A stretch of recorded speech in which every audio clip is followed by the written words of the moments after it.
Shalom semuanya. Puji Tuhan, kita bersama-sama di tempat ini.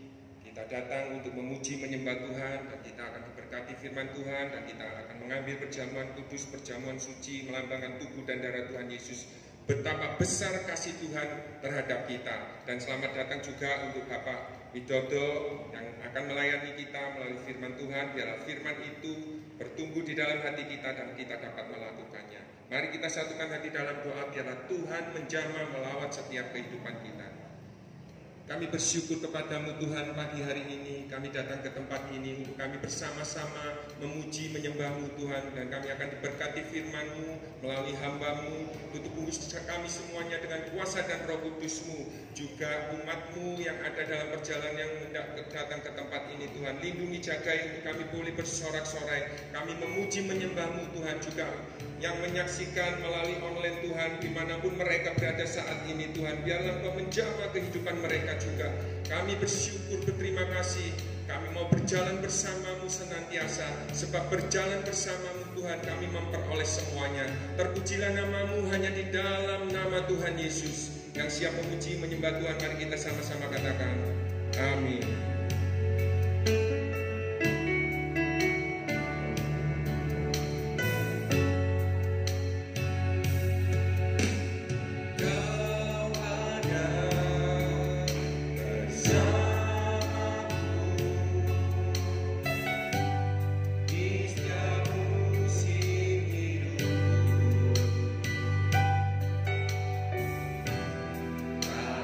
Pernah kau tiada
bersama denganmu kami dapat melewati semuanya.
Inilah pengakuan kami kepadamu Tuhan.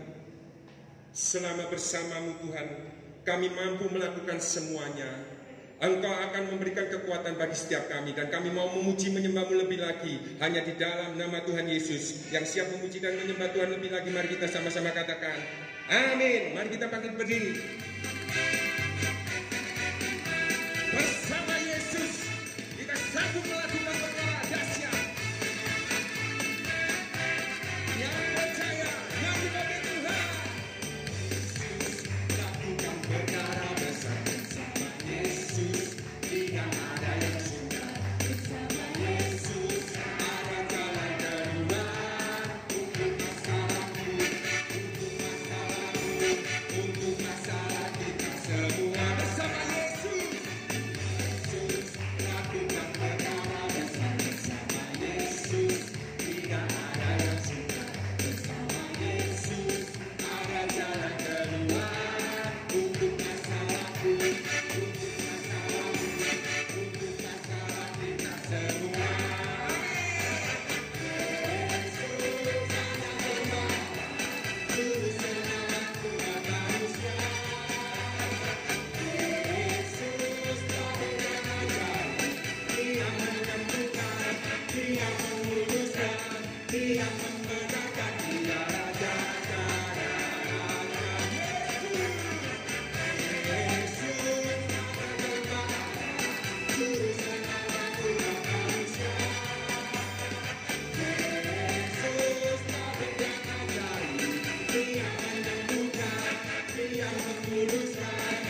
Saya persilakan saudara untuk duduk.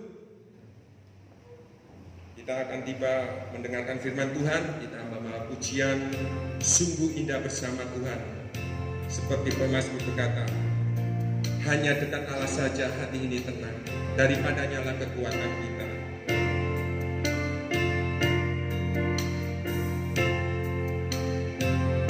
Ya dekat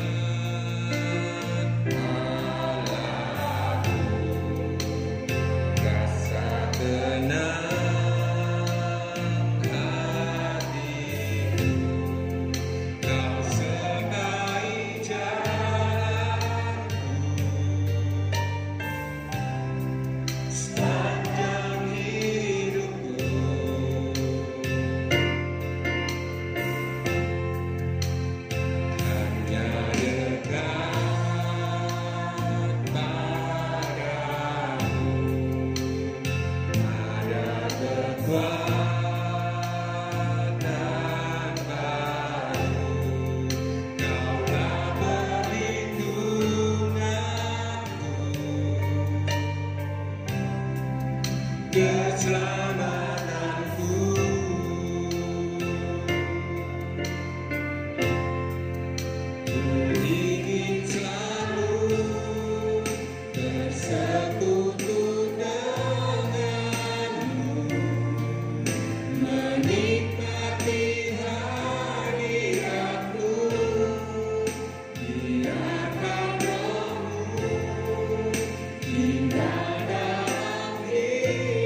kami akui Tuhan, sungguh indah bersama dengan-Mu Tuhan.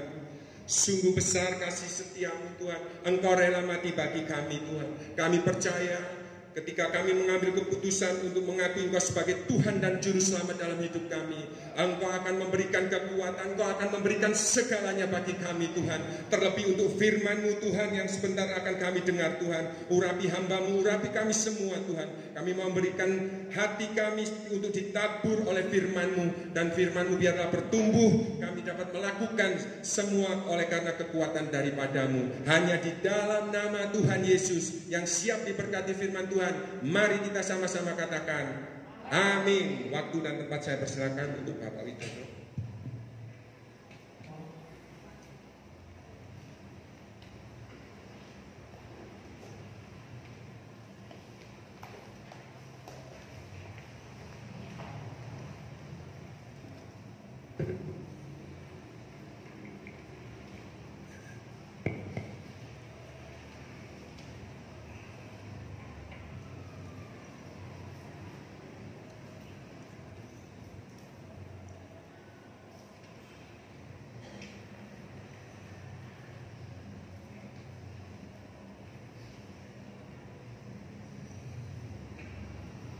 Selamat pagi Bapak Ibu. Shalom. Ada sukacita? Amin. Kalau hidup kita dipimpin oleh Tuhan, hidup kita mengikuti suara-suara Tuhan, kita pasti hidup di dalam sukacita. Kita adalah anak-anak Allah. Kita adalah anak Tuhan yang selalu dipelihara sehari-hari kita. Bapak Ibu, kita patut bersyukur bahwa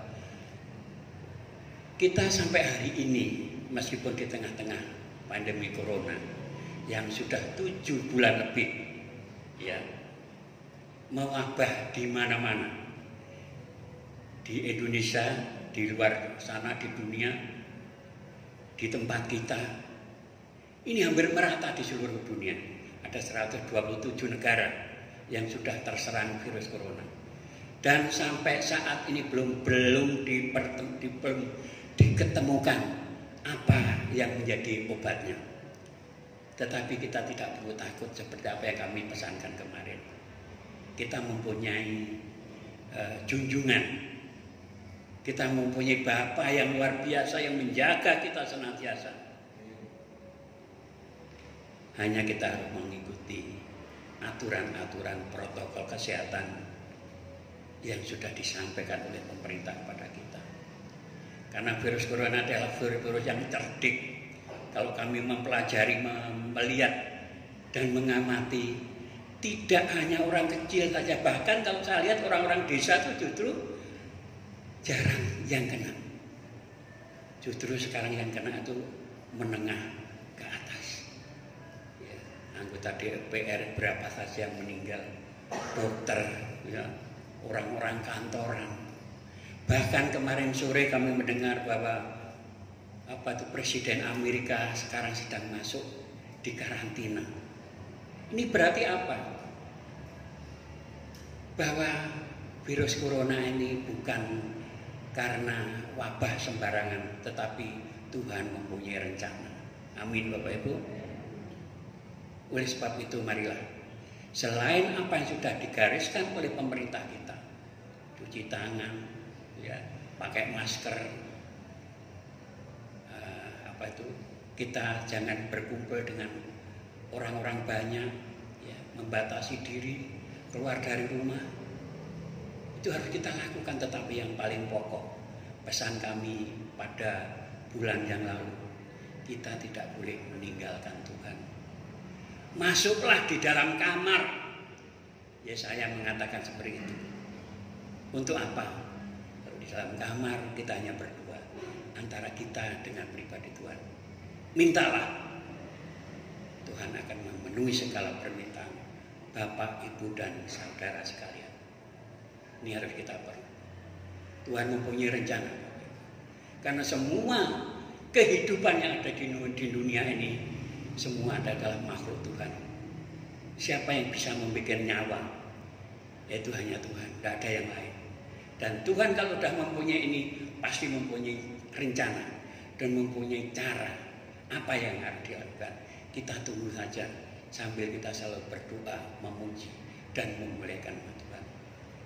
Karena untuk memuliakan Tuhan, untuk memuji, ini virus ini tidak kuasa untuk menghalang-halangi kita.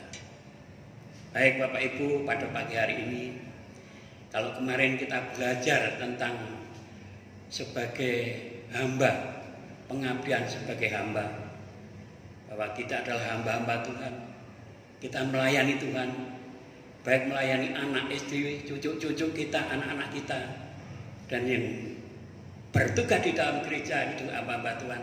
Mari apa yang sudah dipesankan firman Tuhan minggu kemarin kita lakukan di dalam kehidupan kita sehari-hari dengan tidak bersungut-sungut, dan kita lakukan dengan penuh sukacita. Karena apa? Tuhan tahu tentang apa yang kita lakukan. Karena Tuhan tahu tidak sia-sialah yang kamu lakukan, nanti upahnya besar di surga. Amin. Kalau pagi hari ini ya, kita akan belajar tentang hidup berjalan dengan Tuhan. Memang firman Tuhan itu kalau kita gandeng-gandengkan, kita hubung-hubungkan, itu antara satu dengan satu tanya nyambung, ya, nyambung sekali. Nanti kalau Bapak Ibu bisa melajari, ini kan bisa dipelajari di rumah, nanti coba direnungkan kembali. Jangan hanya direnungkan, difahami dan dilakukan di dalam kehidupan sehari-hari.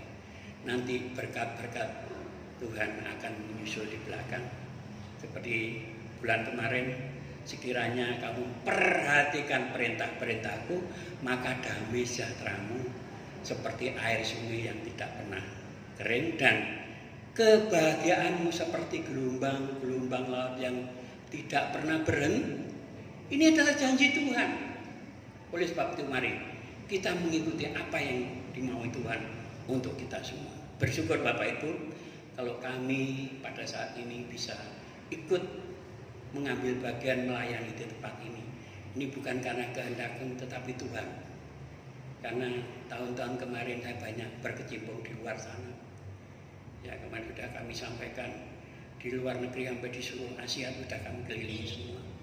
Saya masuk di dalam satu tim, ya, yang dipimpin dari teman dari Belanda. Nanti kalau ingin melihat album saya itu banyak kami foto dengan orang-orang Belanda, dengan orang-orang Keling yang hitam-hitam itu. Nah, ini semua hanya untuk kemuliaan Tuhan. Kami tidak mencari apa-apa Bapak Ibu. Kami tidak mencari kekayaan, tidak. Kami hanya ingin membagikan apa yang sudah kami miliki. Akan kami tularkan kepada saudara-saudara kita semuanya. Gratis, tidak perlu membayar apapun juga. Karena Tuhan sudah mencukupkan segala-galanya untuk saya. Bapak Ibu yang kasih Tuhan, pada siang hari ini, pagi hari ini, bacaan kita yaitu diambil dari Mika 4 ayat 1 sampai 5. Kami mohon bisa membacakan Mika 4 ayat 1 sampai 5. Mika pasal 4 ayat yang ke-1 sampai yang ke-5. Demikianlah bunyi firman Tuhan. Akan terjadi pada hari-hari yang terakhir, gunung rumah Tuhan akan berdiri tegak mengatasi gunung-gunung dan menjulang tinggi di atas bukit-bukit. Bangsa-bangsa akan berduyun-duyun ke sana, dan banyak suku bangsa akan pergi serta berkata, mari kita naik ke gunung Tuhan, ke rumah Allah Yakub, supaya Ia mengajar kita tentang jalan-jalannya, dan supaya kita berjalan menempuhnya. Sebab dari Sion akan keluar pengajaran dan firman Tuhan dari Yerusalem. Ia akan menjadi hakim antara banyak bangsa, dan akan menjadi wasit bagi suku-suku bangsa yang besar sampai ke tempat yang jauh. Mereka akan menempa pedang-pedangnya menjadi mata bajang, dan tombak-tombaknya menjadi pisau pemangkas. Bangsa tidak akan lagi mengangkat pedang terhadap bangsa, dan mereka tidak akan lagi belajar perang. Tetapi mereka masing-masing akan duduk di bawah pohon anggurnya dan di bawah pohon aranya dengan tidak ada yang mengejutkan, sebab mulut Tuhan semesta alam yang mengatakannya. Biarpun segala bangsa berjalan masing-masing demi nama Allahnya, tetapi kita akan berjalan demi nama Tuhan Allah kita untuk selamanya dan seterusnya. Amin. Berbahagialah bagi siapa yang mendengarkan firman Tuhan ini, terlebih yang mau melakukan di dalam kehidupan sehari-hari kita. Bapak Ibu yang dikasihi Tuhan, di dalam bacaan Mika 4 ayat 1 sampai 7 sampai 5 ini, siapakah Mika itu sebetulnya?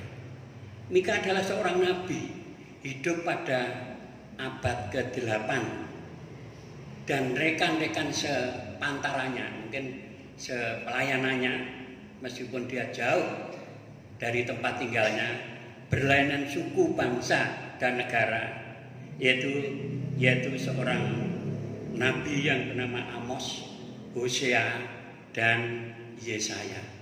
Inilah teman-temannya, sama sejaman, dan tadi di dalam firman Tuhan mengatakan bahwa ini adalah firman dalam akhir zaman, ya, ramalan atau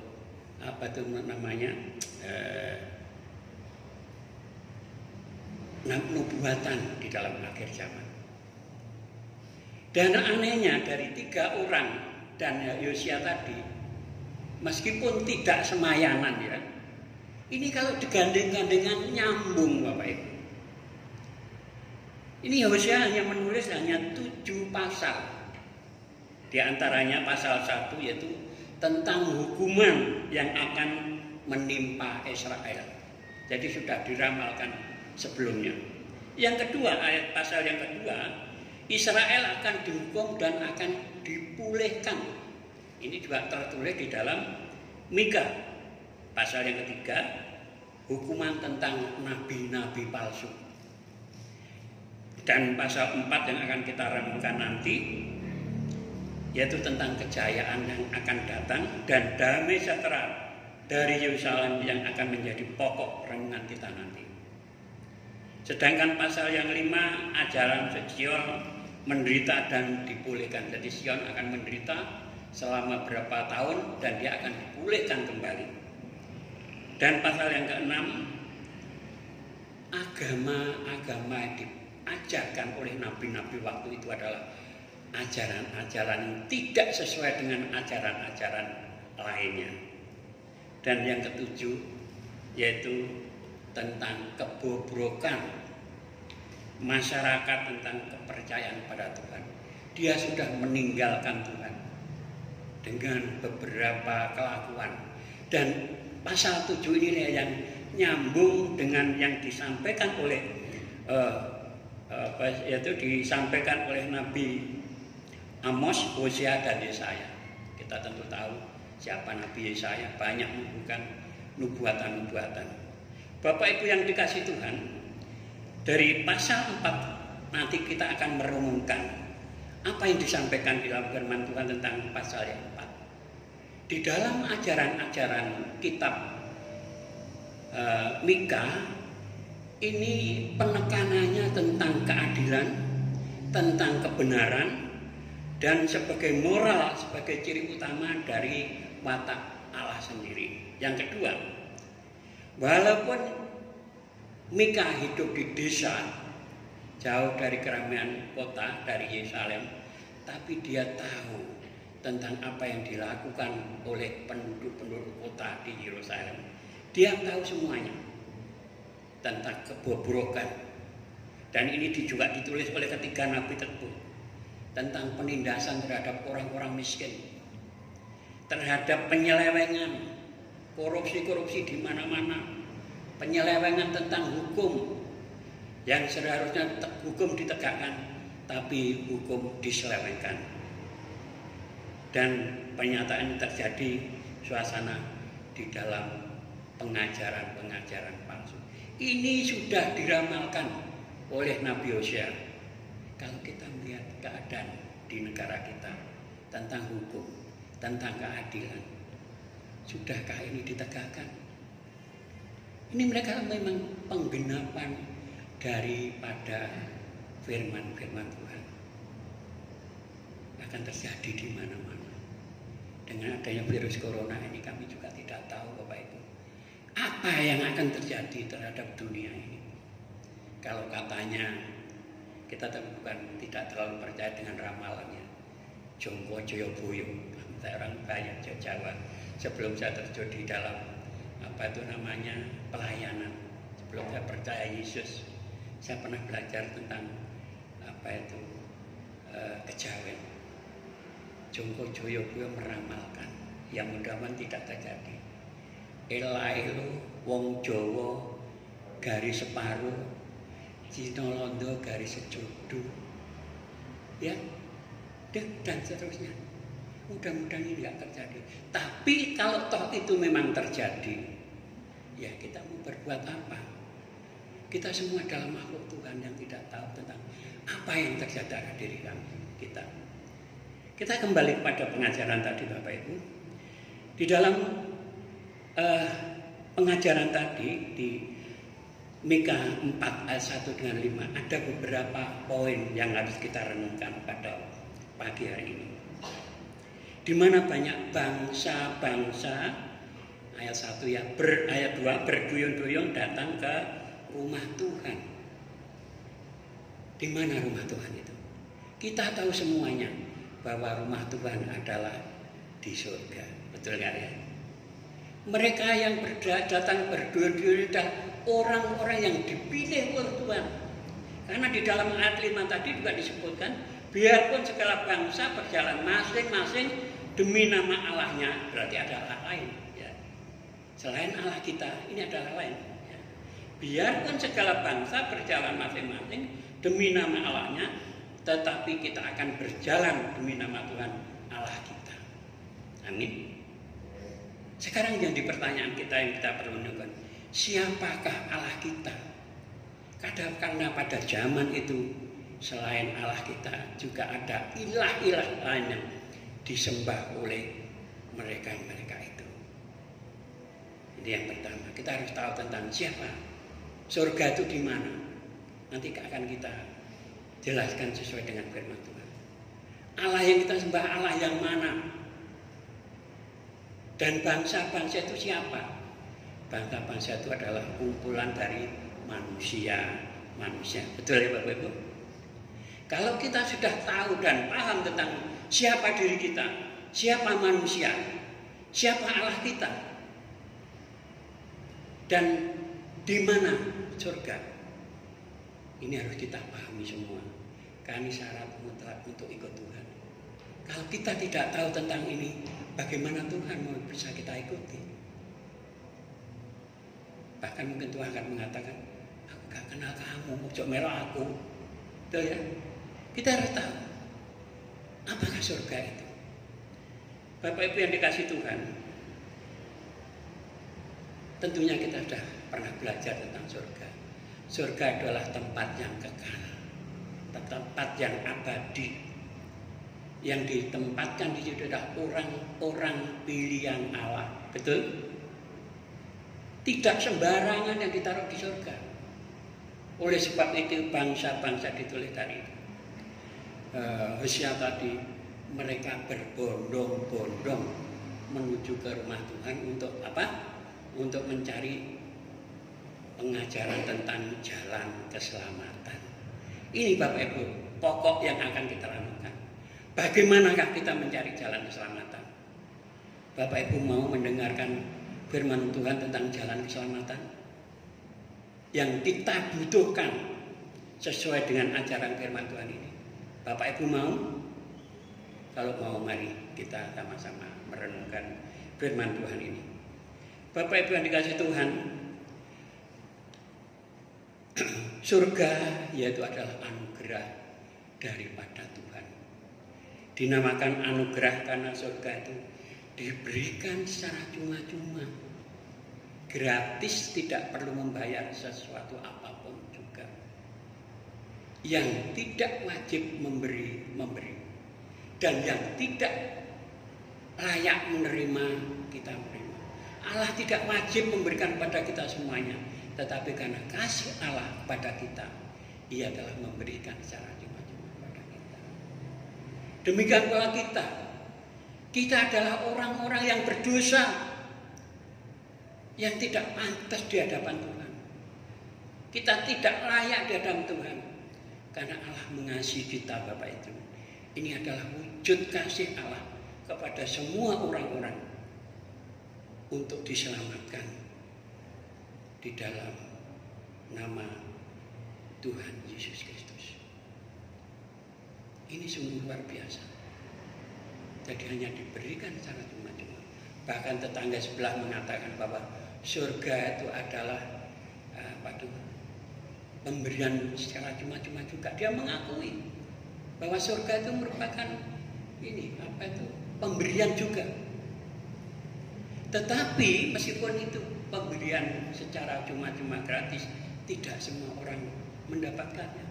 Karena surga tidak bisa diterima oleh akal dan manusia. Di dalam Efesus 2 ayat 8 dan 9. Sebab karena kasih karunia, sebab karena kasih karunia kamu diselamatkan oleh iman.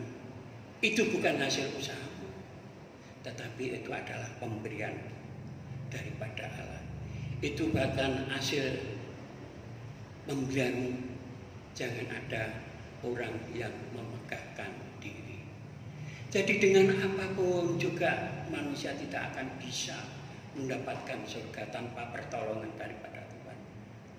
Tetapi Bapak Ibu, kalau dengan cara manusia kita tidak bisa mendapatkan surga, tetapi Allah mempunyai cara yang lain. Yohanes 3:16 mengatakan apa? Karena begitu besar kasih Allah terhadap dunia ini, Ia telah mengaruniakan anak yang tunggal.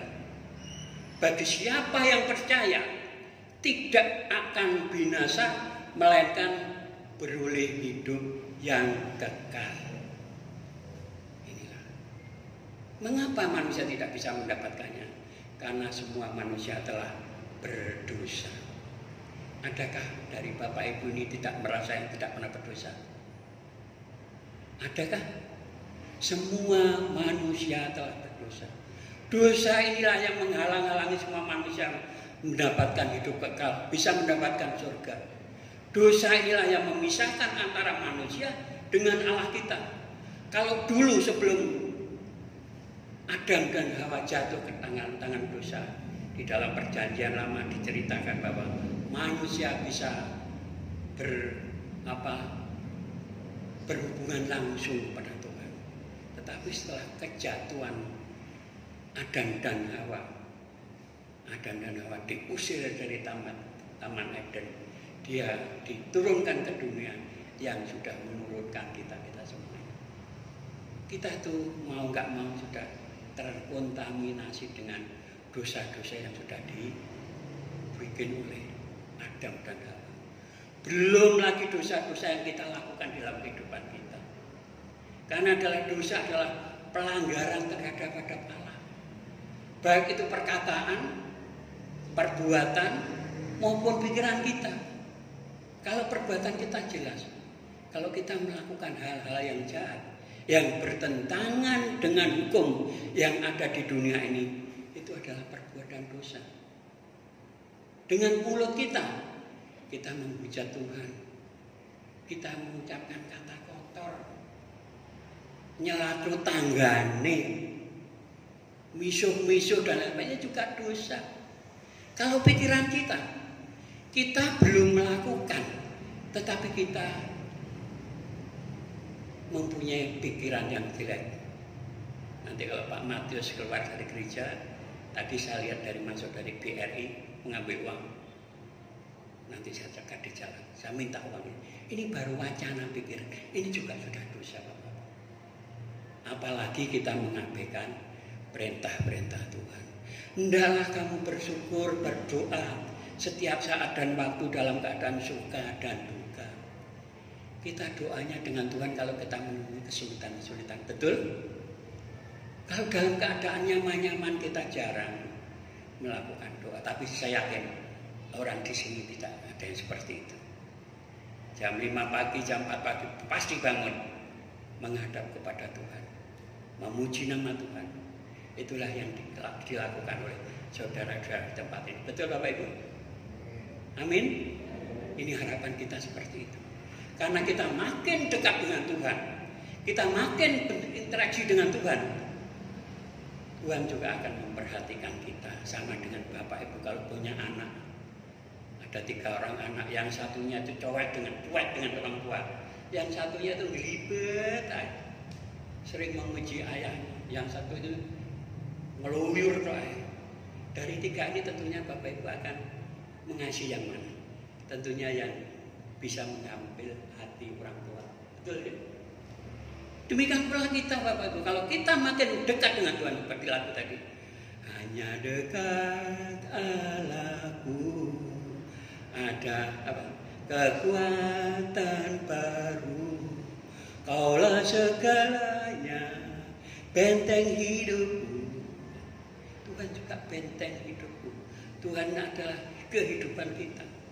Kalau kita makin dekat dengan Tuhan, Tuhan akan tahu tentang kebutuhan kita. Belum kita minta pun Tuhan sudah mengerti. Apalagi kalau kita sudah meminta. Apa yang kamu minta, aku akan mencukupkan segala-galanya. Inilah dosa. Karena semua manusia berdosa, makanya manusia tidak layak masuk surga. Bapak Ibu yang dari Tuhan, kita akan, kalau itu tadi tentang manusia dan surga, kita akan membahas tentang Allah. Allah yang mana yang kita sembah? Allah yang kasih saja? Allah yang adil saja? Karena ada beberapa pengertian bahwa mereka itu menganggap bahwa Allah itu kasih saja. Allah yang kasih tidak akan menghukum anak-anaknya, mengasihi kita semuanya. Dengan adanya pengertian bahwa Allah itu hanya kasih saja, hidup manusia itu sembrono. Ya gak apa-apa kok Allah kasih. Aku dosa nanti masuk dalam kamar. Saya mohon pengampunan, Tuhan mengampuni kita. Karena Allah adalah kasih. Ini akibatnya seperti ini. Dia melakukan dosa seenaknya. Minum-minum, judi dan lain sebagainya. Karena dia merasa bahwa Allah kasih, nanti dia masuk kamar, menyelesaikan dosa itu dengan Tuhan, mohon pengampunan. Anggapannya Tuhan sudah mengampuni dia.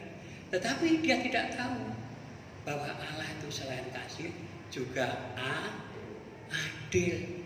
Allah yang adil, dia tetap akan menghukum semua orang-orang berdosa. Dengan adanya orang hanya memahami bahwa Allah itu adil saja, hidup mereka juga serba ketakutan. Mau berbuat begini, dia takut karena Allah adil. Nanti kayak saya dukung oleh Tuhan. Mau buat begini, dia takut juga. Jangan-jangan Tuhan nanti akan menghukum saya. Nah inilah kedua, Allah kasih saja tidak benar, Allah yang adil saja juga benar. Tidak benar, tapi yang benar itu adalah Allah kasih sekaligus adil. Allah yang kasih tidak akan menghukum orang yang berdosa, tetapi Allah yang adil, dia tetap akan menghukum orang yang berdosa. Bagaimana antara kasih dan keadilan ini dipertemukan Bapak Ibu? Karena satu oknum mempunyai 2 sifat, kasih dan adil. Kami akan memberikan cerita sedikit saja. Di Rusia, ini mungkin sudah pernah kami sampaikan di sini, pernah ya Pak? Belum. Jadi di Rusia ada seorang pemerintahan yang dipimpin oleh seorang kaisar. Dia orang yang diktator. Dia menekan kepada pengikut-pengikutnya. Tetapi dia mempunyai seorang panglima yang bijaksana. Karena kaisar tadi melakukan penindasan pada rakyatnya, maka dengan dipimpin dengan panglima tadi, dia melarikan ke hutan untuk melakukan perang gerilya. Karena namanya perang gerilya, semua serba terbatas. Pakaiannya, persenjataannya, lebih-lebih makanannya. Suatu ketika si ajudannya jenderal itu melaporkan, Pak Jenderal, saya akan melaporkan Pak, tadi malam telah terjadi pencurian bahan makan di gudang penyimpanan bahan makanan. Mendengar seperti itu, sang jenderal marah. Ini berarti ada pengikut saya yang tidak setia dengan saya. Cari dia, ajudan, sampai dia ketemu. Dan umumkan kepada semua pengikut saya yang ada di tempat ini. Jikalau terjadi kejadian seperti itu, barang siapa, dia harus dihukum dengan hukuman cambuk 50 kali cambukan. Diumumkanlah ini kepada semua pengikutnya. 1 hari, 2 hari, 3 hari, 1 bulan tidak terjadi apa-apa. Suatu ketika terjadi lagi. Dan pencurinya tertangkap. Ajudannya menghadap kepada sang jenderal. Tadi malam telah terjadi pencurian dan puji Tuhan pencurinya sudah tertangkap Tuhan. Bawa dia ke sini. Tapi dengan agak ragu-ragu si ajudan mengatakan, Tuhan kali ini jangan. Karena pencurinya adalah seorang wanita, sudah tua lagi. Kalau dia dihukum sampai 50 kali, dia mungkin 3-4 kali dia akan mati. Tetapi di dalam aturannya apa yang disampaikan, barang siapapun juga. Kalau katanya orang Jawa mengatakan, kalau ludah sudah dikeluarkan, ini tidak bisa dijilat lagi. Bawa dia sampai ke sini. Tapi dengan terpaksa, si ajudan tadi membawa pencuri tadi ke depan, di hadapan si sang panglima. Dari jauh sudah dilihat, oh ya memang dia seorang tua. Kelihatan dengan jalannya tersiap-siap. Setelah sampai di depan sang jenderal, dia amati sebentar, karena biasanya kalau pencuri kan ditutup ya, ditutup tidak ketahuan siapa dia. Tetapi setelah dibuka tutup kepalanya, betapa terkejut sang jenderal, karena pencurinya adalah ibunya sendiri. Ibunya sendiri, dia yang melahirkan dia, dia yang mengasihi, dia yang harusnya dia dikasihani. Tapi mengapa ibu saya melakukan seperti itu? Jenderal tersebut kebingungan, dipanggillah beberapa anak buahnya untuk memecahkan, tapi satu pun tidak bisa memecahkan. Dengan berjalannya waktu, sudah banyak orang berkobar di tempat sana, di tempat sini. Dari tempat sana mengatakan, kalau jenderal itu sampai menghukum ibunya, ia adalah anak yang durhaka. Tidak perlu kita ikuti. Karena itu ibunya sendiri dihukum, apalagi nanti kita. Bisa-bisa kita dipenggal kepala kita. Tetapi di sebelah sana mengatakan, kalau jenderal tidak menghukum ibunya, itu juga salah. Karena dia sudah berjanji barang siapa, meskipun itu ibunya harus tetap dihukum. Dari kebingungan seperti itu Tuhan, dari kebingungan itu, si jenderal mengatakan dengan tegas, hukuman tetap dilakukan. Kamu Al-Qujo, kalau ada hitungan sampai 3 kali, kamu harus mencabut pencuri tadi sampai 50 kali. Orang mulai puas melihat keputusan tampilan. Ada hitungan 1, 2, dan setelah 3, apa yang disampaikan sang jenderal? Stop, jangan diteruskan. Jenderal Kamila, jenderal tersebut menghadapi si Al-Qujo tadi, dan dia melepas baju kebesarannya, bukan bajunya kebesaran, bukannya, tapi baju jenderalnya dilepas, diberikan kepada ibunya dengan mengatakan, ibu, aku mengasihi. Ibunya dibopong di pinggir lapangan, dan dengan tidak memakai baju, jenderal Kamila menyilakan Al-Qujo, hukuman tetap dilakukan. Dan sebagai pengganti ibu saya, kamu harus mencambuk saya selama 50 kali cambukan. Dicambuklah jenderal tersebut 1 kali, 2 kali, 50 kali. Sebelumnya dia pingsan, jatuh pingsan dari pinggir lapangan. Ibunya menyesali perbuatannya. Karena perbuatan saya lah anak saya menjadi korban seperti itu.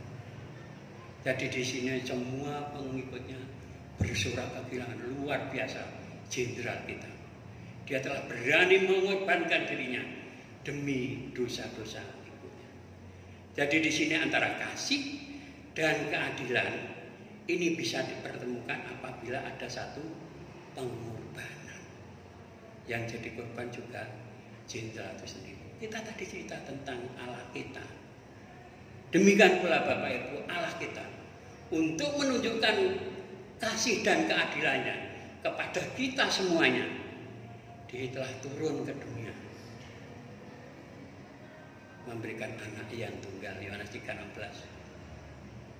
Ya, Dia telah menjadi manusia untuk menebus semua dosa-dosa manusia. Ya, siapakah? Ia adalah Sang Putra, yaitu Yesus Kristus. Dia turun ke dunia untuk menyelamatkan kita semuanya, untuk menyelamatkan orang-orang yang berdosa. Akan kami peragakan yang dapat bisa dipahami. Saya ibaratkan tangan kiri saya, tadi saya ceritakan adalah manusia, dan tangan kanan saya lambangkan sebagai Allah kita. Allah kita tadi akan menyelamatkan orang-orang. Tetapi orang-orang tadi telah berdosa. Andai kata dosa-dosa tadi ditulis dalam buku catatan seperti ini, mungkin tidak setebis ini, setebal ini. Manusia adalah orang yang berdosa. Allah tadi mempunyai sifat yang kasih. Allah yang kasih tidak akan menghukum kita yang berdosa. Dia mengasihi kita semua. Tetapi Allah yang sama, Allah yang adil, Dia akan menghukum orang-orang yang berdosa tadi. Bagaimana antara kasih dan keadilan ini bisa dipertemukan? Maka Allah turun ke dunia menjadi manusia sama dengan kita. Tetapi yang membedakan, kalau manusia adalah manusia yang berdosa, tetapi Allah kita manusia, Yesus adalah manusia yang sempurna. Dia tidak pernah berdosa dan tidak pernah menjadi dosa. Di dalam firman Tuhan mengatakan, semua dosa-dosa ini telah ditimpakan pada Yesus. Dia yang tidak pernah berdosa, dibuatnya menjadi dosa supaya manusia dibenarkan di hadapan Allah.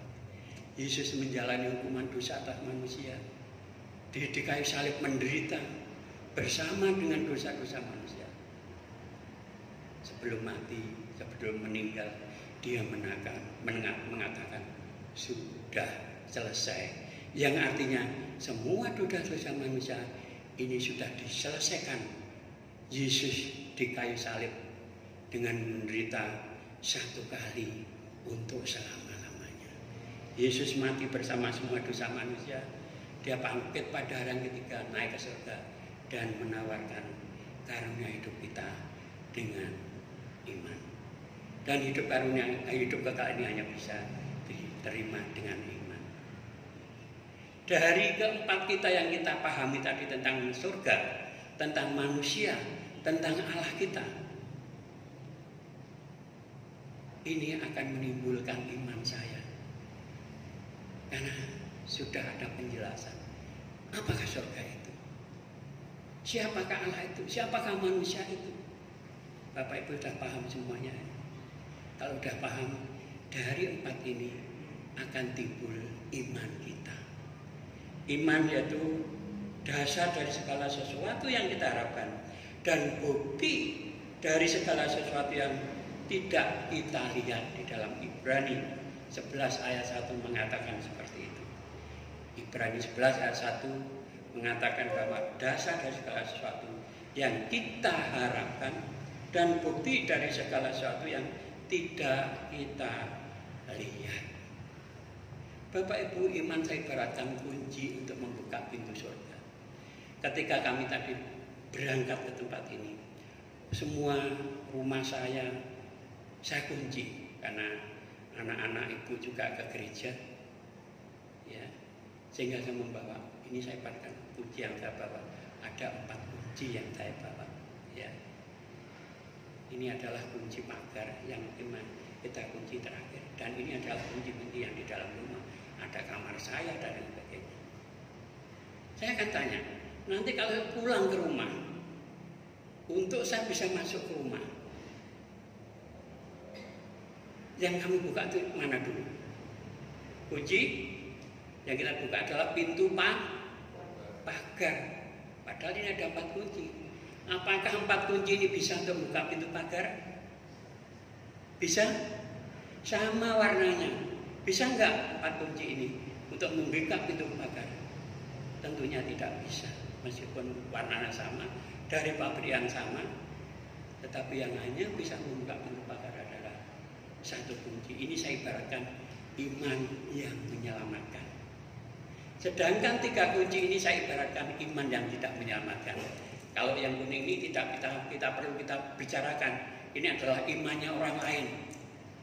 Jelas tidak akan bisa menolong kita. Kita akan menjelaskan tentang iman yang tidak menyelamatkan. Iman yang tidak menyelamatkan yang pertama adalah iman yang melompat di dalam gelap. Tahu tetapi tidak tahu siapa yang dipercaya. Banyak orang kalau ditanya, siapa yang menciptakan dunia ini? Dia menyatakan, ya Tuhan.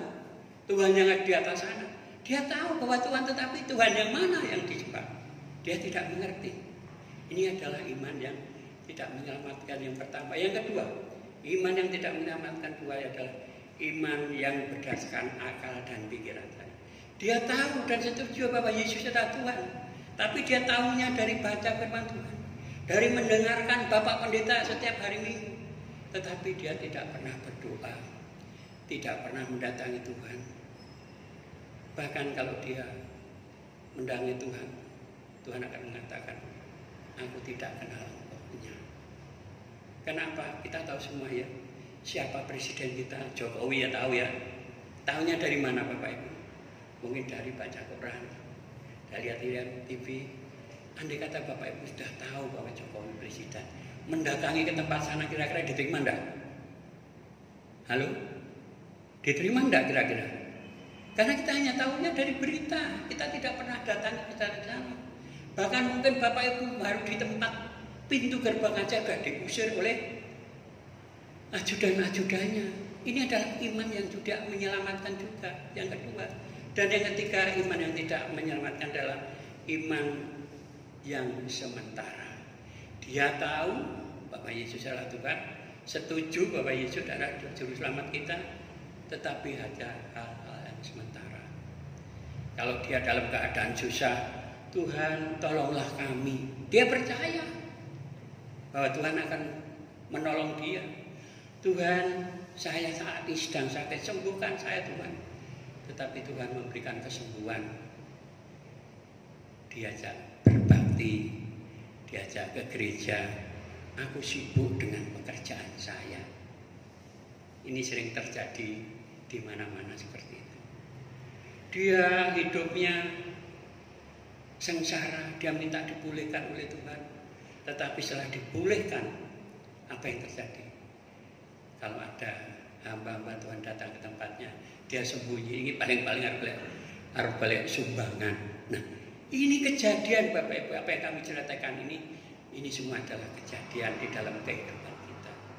Nah, ketiga imannya adalah iman yang tidak menyelamatkan. Tahu tapi tidak tahu siapa yang dikenal. Yang kedua, tahu, setuju, tapi dia tidak pernah mengandalkan. Tahu, setuju, dan mengandalkan hanya hal-hal sementara. Dan iman yang menyelamatkan itu iman yang hanya mengenal dan mengandalkan Yesus saja sebagai Tuhan dan Juru Selamat kita untuk memperoleh hidup yang kekal. Mengenal artinya kita tahu siapa Tuhan Yesus. Dia tahu tentang biografinya, mulai kelahirannya, tentang kehidupannya, tentang kematiannya, dan tentang diangkatnya Yesus naik ke surga. Ini adalah menjadi dasar dari iman kekristenan kita. Mengenal dan mengandalkan Yesus saja. Kenapa tak berhias saja? Karena Yesus Tuhan kita adalah pecembuh. Kita tidak mau didua. Kalau sudah percaya Yesus, hidup kita ya harus kita serahkan kepada Yesus. Jangan sampai nanti kita terpengaruh. Kita ingin kaya nang Gunung Kawi, ya. Jangan. Iman-iman. Kalau iman sudah kita bangun sejak awal, hanya kita nodai dengan kita datang ke sana untuk minta-minta. Ya, Tuhan kita adalah Tuhan yang luar biasa. Mau minta apa saja, Tuhan akan memberi kepada kita. Jadi kalau sudah kita percaya dengan Yesus, kita serahkan hidup kita sepenuhnya kepada Yesus. Katanya orang Jawa, pejah gesang kula nderek Gusti, ya. Pejah gesang kula nderek Gusti. Apalagi dengan adanya virus corona, serahkan hidup kita kepada Tuhan. Apapun yang harus dilakukan Tuhan pada kita. Ini tapi jadi ayat firman-firman Tuhan yang kita bacakan. Ini adalah suatu kunci keberhasilan kita untuk memantapkan. Kalau kita sudah mengenal semuanya ini, akan kami lanjutkan sedikit lagi. Kalau kita sudah memiliki iman yang benar dan mengandalkan Yesus saja sebagai Tuhan dan Juru Selamat. Yesus mengatakan seperti apa? Di dalam Yohanes 14, akulah jalan, kebenaran, dan hidup. Tidak ada seorang pun yang bisa sampai kepada Bapa kalau tidak lewat aku. Ini Tuhan Yesus sendiri yang mengatakan seperti itu. Di dalam Yohanes 14 ayat 6 mengatakan seperti itu. Dan di dalam Kisah Rasul 4 ayat 12. Dan keselamatan tidak ada di dalam siapapun juga. Karena di bawah kolong langit ini tidak ada nama lain yang diberikan manusia yang olehnya kita diselamatkan.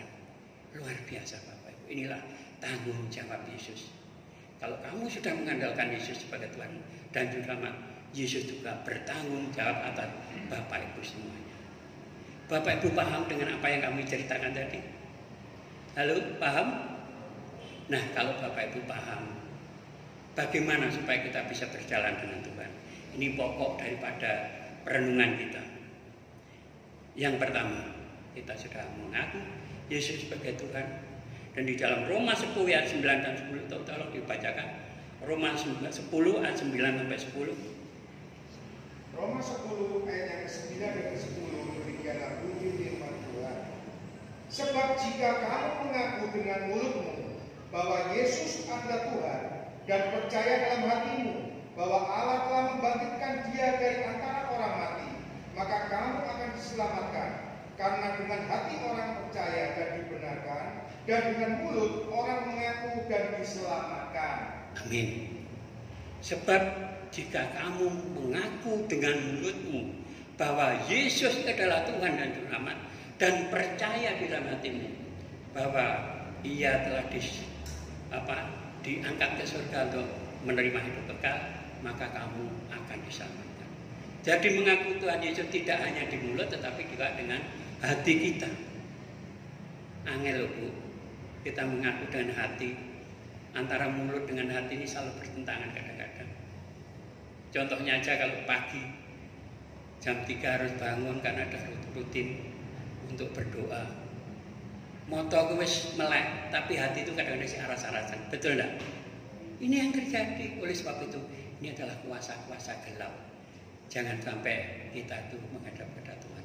Kalau Tuhan Yesus sudah mengatakan seperti itu, dan kita sudah mengaku bahwa Yesus adalah Tuhan dan Juru Selamat, ini harus kita lakukan setiap kita berdoa. Tuhan, kami serahkan hidup kami hanya di dalam tangan. Tuhan, aku mengaku bahwa Engkau adalah Tuhan yang Juru Selamat dan lain sebagainya. Terimalah Tuhan dengan sepenuh hati. Kalau kita sudah menerima Tuhan Yesus dan Yesus sudah menerima kita, maka kita juga sebagai anak-anak Allah. Bapak Ibu anak Allah. Buktinya apa kalau anak Allah? Loh, kita orang Jombang aja ke Jakarta ditanya, kamu dari mana? Dari Jombang. Buktinya apa? Ini loh Pak, KTP saya. Nah ini nih, anak Tuhan nih. Apa buktinya kalau kita itu anak-anak Tuhan? Coba dibaca Yohanes 1:12. Dan dilanjutkan dengan Roma 8 ayat 17. Nah, sengkaknya saja. Yohanes 1 ayat yang ke-17 ke-12. demikianlah bunyi firman Tuhan. Tetapi semua orang yang menerimanya diberinya kuasa supaya menjadi anak-anak Allah, yaitu mereka yang percaya dalam namanya. Roma 8:17. Roma 8 ayat yang ke-17 demikianlah bunyi firman Tuhan. Dan jika kita adalah anak, maka kita juga adalah ahli waris. Maksudnya orang-orang yang berhak menerima janji-janji Allah, yang akan menerimanya bersama-sama dengan Kristus, yaitu jika kita menderita bersama-sama dengan Dia, supaya kita juga dipermuliakan bersama-sama dengan Dia. Amin. Jadi kita kalau sudah mengaku Yesus sebagai Tuhan dan Juru dan sudah menerima, Bapak Ibu harus berbangga. Aku adalah anak-anak Allah. Ya. Dan sebagai apa anak dengan orang tua? Anak adalah ahli waris. Bapak Ibu bikin rumah bagus untuk siapa? Untuk anak. Apa anak tetangga? Bukan, ya anak kita. Tuhan Yesus menyiapkan surga, hidup kekal kita untuk siapa? Untuk anaknya siapa? Ya kita semua yang sudah menerima. Karena kita di dalam Roma 8:17 tadi adalah kita adalah ahli waris. Paham Bapak Ibu ya Bu? Jadi kalau kita sudah menerima Tuhan, artinya apa? Kita kapanpun dipanggil Tuhan, kita pasti kita sudah memiliki tempat di surga. Amin. Ini tadi firman Tuhan, bukan katanya Pak Widodo. Kita hanya menyampaikan saja. Kalau kita sudah menerima Yesus sebagai Tuhan dan Juru Selamat dan mengandalkan hidup kita kepada Yesus, maka kita sudah layak menjadi anak Tuhan. Kita sudah layak menerima tiket, bukan kaplingan ya. Kalau kaplingan belum tentu kalau itu nanti dibikin rumah. Tetapi kalau sudah berupa tiket, kita pasti layak untuk masuk sana. Kalau kaplingan bisa hilang ya. Ya, itulah Bapak Ibu. Jadi pada pagi hari ini kita akan lanjutkan dengan perjamuan kudus. Dan sebelumnya marilah kita berdoa untuk firman Tuhan. Kami minta untuk ujian masuk malam kudus.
Hati kita kepada Tuhan, mengucap syukur kepada Tuhan, mohon kepada Tuhan supaya hidup kita dibenarkan di dalam Tuhan.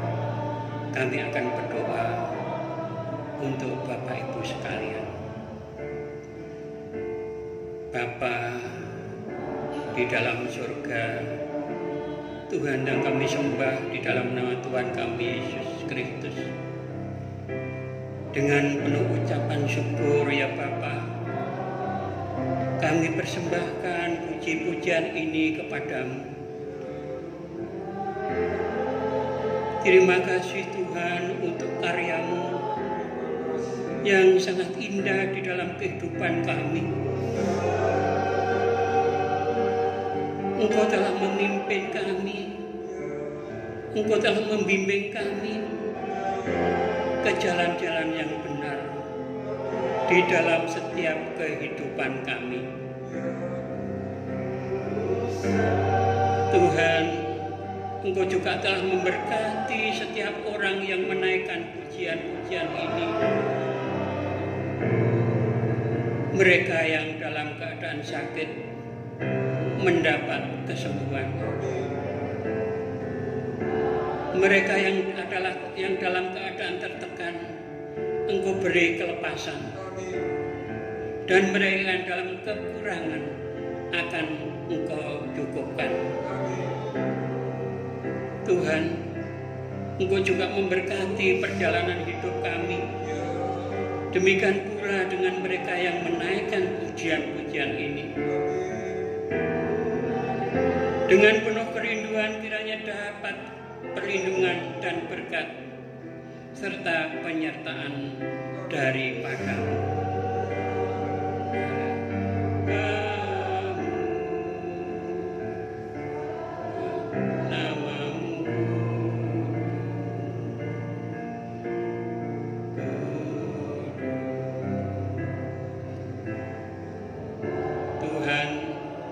Firman-Mu telah berlalu dari pendengar kami, tetapi Firman-Mu tetap tinggal di dalam hati kami untuk memimpin kami, membimbing kami menuju jalan yang benar. Tuhan, kami juga mengucap syukur karena Engkau telah memberikan kepastian kepada kami. Kami adalah orang yang berdosa, yang tidak layak menerima hidup kekal karena dosa-dosa kami, tetapi Engkau telah memberikan secara cuma-cuma kepada kami. Terima kasih Bapa. Tuhan, kami juga mengucap syukur karena Engkau telah menyiapkan surga atau hidup kekal pada kami. Kami sebetulnya tidak layak menerima itu semua, karena kasih karunia-Mu ya Tuhan, Engkau telah memberikan secara cuma-cuma pada kami. Tuhan, pada saat ini kami berjanji hanya kepada Kamu saja Tuhan kami menyerahkan hidup kami di dalam nama Tuhan kami Yesus Kristus, Tuhan dan Juru Selamat kami yang hidup. Inilah ya Tuhan sebuah doa-doa kami di dalam nama Tuhan Yesus kami berdoa. Haleluya, amin. Silakan duduk kembali. Kita akan memasuki persekutuan tubuh Kristus dalam perjamuan kudus. Pelayan yang sudah ditunjuk untuk membagikan roti dan anggur, kami silakan untuk ke depan.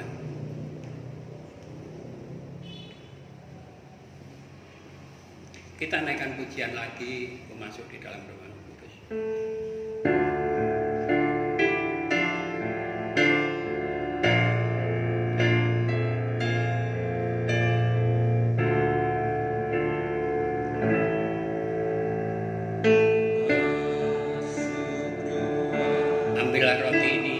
Bagikan kepada saudara kita yang ada di tempat ini.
Penghabisan kalinya, Yesus mengambil sepotong roti, lalu memecah-mecahkannya, dan angkatlah roti tinggi-tinggi di atas kepala kita.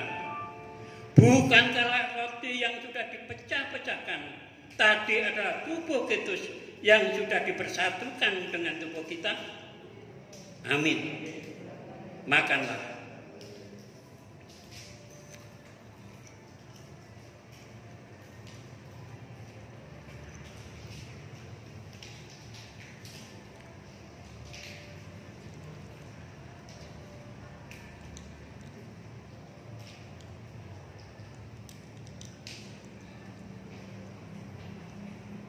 Setelah itu, kemudian Yesus mengambil cawan anggur untuk ketiga kalinya, katanya, angkat cawan tinggi-tinggi, dan firman Tuhan mengatakan, bukankah cawan perjanjian ini adalah darah Kristus yang sudah diterapkan dan dicurahkan untuk penebusan atas dosa-dosa kita? Amin. Terima kasih Tuhan. Minumlah.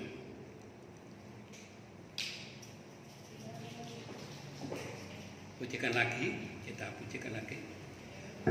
Masuk ruang Maha Kudus dengan darah anak domba. Masuk dengan hati tulus, menyembah yang Maha Kuasa.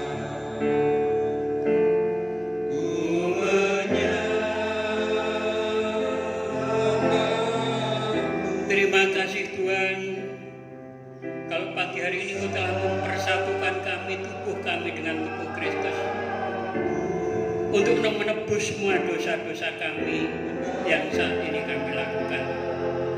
Terima kasih Tuhan atas anugerah yang telah Engkau curahkan kepada kami.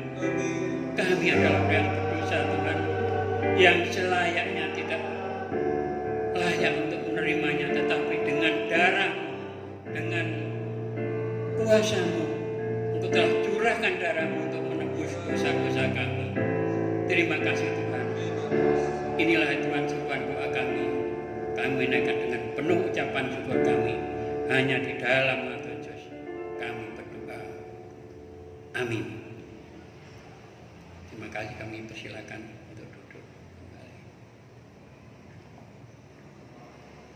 Iya, doa ya nanti. Mari kita lanjutkan dengan doa syafaat dan doa berkat. Kita satukan lagi hati kita kepada Tuhan. Bapa di dalam surga, terima kasih Tuhan, kalau Engkau pada pagi hari ini telah memimpin kami dan membimbing kami anak-anak-Mu untuk mendengarkan kebenaran firman-Mu. Hendaklah firman yang telah Engkau tabur kepada kami dan kepada anak-anak-Mu di tempat ini bisa menjadi pedoman dan di dalam kehidupan kami maupun di dalam pekerjaan pelayanan kami. Tuhan, kami berdoa untuk gereja kami. Kuduskan, sucikan gereja kami ini Tuhan, supaya gereja kami tambah hari tambah besar, bertumbuh dan berkembang, menampung jiwa-jiwa baru yang akan kami dewasakan di tempat ini. Terima kasih Tuhan, Engkau telah memberikan kepada kami kemampuan untuk menyampaikan kebenaran-kebenaran firman-Mu dengan benar. Kami juga berdoa untuk Bapak Pendeta yang saat ini sedang mengadakan perjalanan di Jakarta Tuhan. Tolong sertai dia, pimpin dia dan bimbing dia supaya dia nanti bisa pulang kembali ke tempat ini untuk memimpin gereja ini hanya di dalam nama Tuhan Yesus. Tuhan, kami juga berdoa untuk para jemaat yang hadir di tempat ini maupun yang belum bisa hadir di tempat ini. Tuhan, tengoklah mereka satu persatu. Berilah mereka Tuhan berkat-berkat-Mu. Berilah mereka Tuhan jalan supaya mereka juga bisa menikmati segala berkat yang telah diberikan kepadanya. Terima kasih Bapa. Terima kasih Tuhan Yesus. Kalau kami juga berdoa untuk para pemain musik, para hamba-hamba-Mu yang melayani di tempat ini. Berkati semuanya Tuhan. Berkati rumah tangganya Tuhan, supaya mereka juga bisa menjadi saluran berkat bagi orang lain. Kami serahkan semuanya ini ada di dalam tangan-Mu. Tuhan, kami juga berdoa untuk bangsa dan negara kami, di mana saat ini dengan adanya virus corona ini tidak menentu apa yang harus dilakukan, apa yang kami lakukan. Tetapi Tuhan, kami percaya firman-Mu akan menggenapi di dalam kehidupan kami. Engkau akan memimpin kami, akan melindungi kami dari serangan-serangan virus corona yang saat ini mewabah di mana-mana. Lindungilah keluarga besar gereja GBT Eklesia ini dengan darah-Mu, dengan kuasa-kuasa-Mu, supaya semua jemaat yang ada di tempat ini terhindar dari serangan-serangan virus corona. Kami serahkan semuanya di dalam tangan-Mu ya Tuhan. Itulah ya Tuhan kekuatan kami. Hanya pertolongan-Mu ya Tuhan yang kami harapkan. Hanya pertolongan kami yang Tuhan yang kami andalkan. Karena kami mengandalkan sebagai Tuhan dan Tuhan kami. Kami juga berdoa untuk bangsa dan negara kami. Mulai dari Bapak Presiden, pembantu-pembantu, menteri, gubernur, bupati, camat, lurah, kepala wilayah dan sebagainya Tuhan. Berilah mereka akan takut akan Tuhan. Berilah mereka kerukunan supaya dia tahu tentang apa yang dibutuhkan di dalam Republik NKRI ini. Tidak saling menyalahkan, tidak saling membenarkan, tidak saling mengaku dirinya yang paling baik. Tuhan tolong ubah ya gaya yang seperti itu. Semuanya kami serahkan di dalam tangan-Mu ya Bapa. Kami yakin Tuhan, Engkau akan bekerja di dalam kehidupan, di dalam bernegara kami NKRI yang saat ini sedang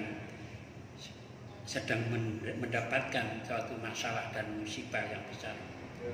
Terkhusus untuk Bapak Jokowi Tuhan, kami tidak bisa membayangkan Tuhan apa yang mereka lakukan. Semua serba salah ya Bapak.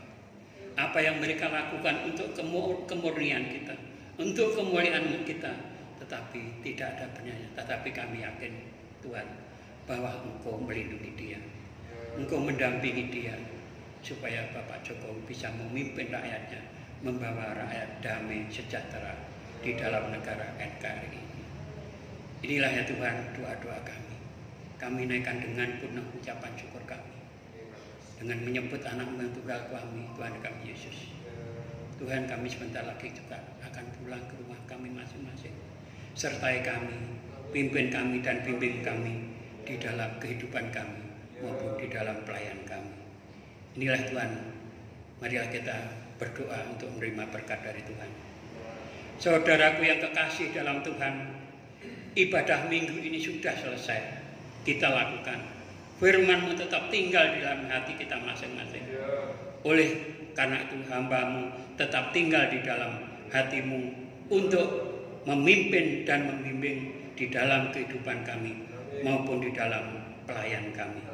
Oleh sebab itu pulanglah dengan penuh sukacita, dengan membawa berkat yang datangnya dari Tuhan. Diberkatilah rumah tanggamu, diberkatilah semua anak keluargamu, diberkatilah semua usahamu, diberkatilah dan diluputkan dari segala ancaman-ancaman bahaya virus corona yang saat ini sedang melanda di mana-mana. Oleh sebab itu, terimalah berkat ini. Allah sumber pengharapan dan damai sejahtera yang datangnya dari Tuhan kita Yesus Kristus dan Roh Kudus menyertai kita hari ini dan selamanya. Yang saya katakan, amin. Terima kasih Bapak Ibu. Selamat pagi, selamat hari Minggu, selamat bertemu dengan keluarga. Tuhan memberkati kita semuanya.